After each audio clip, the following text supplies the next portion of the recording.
يخرج منهما اللؤلؤ والمرجان فبأي آلاء ربكما تكذبان وله الجوار المنشآت في البحر كالأعلام فبأي آلاء ربكما تكذبان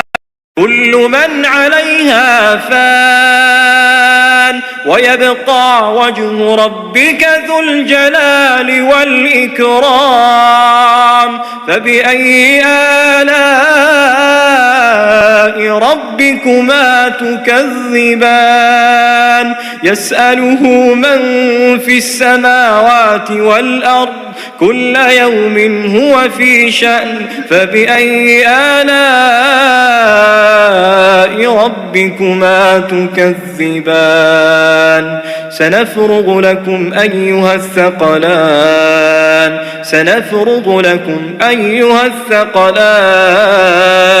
فبأي آلاء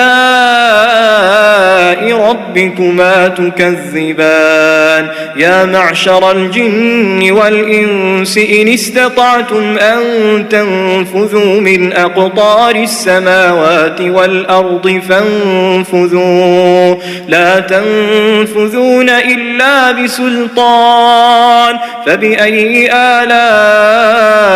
ربكما تكذبان يرسل عليكما شواظ من نار ونحاس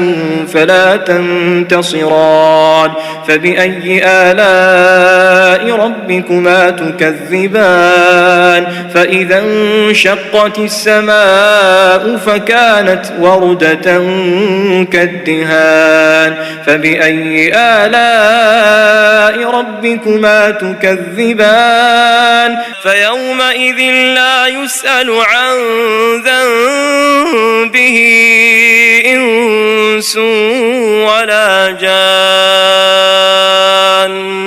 فبأي آلاء ربكما تكذبان يعرف المجرمون بسيماهم فيؤخذ بالنواصي والأقدام فبأي آلاء ربكما تكذبان هذه جهنم التي يكذب بها المجرمون يطوفون بينها وبين حميم آن فبأي آلاء ربكما تكذبان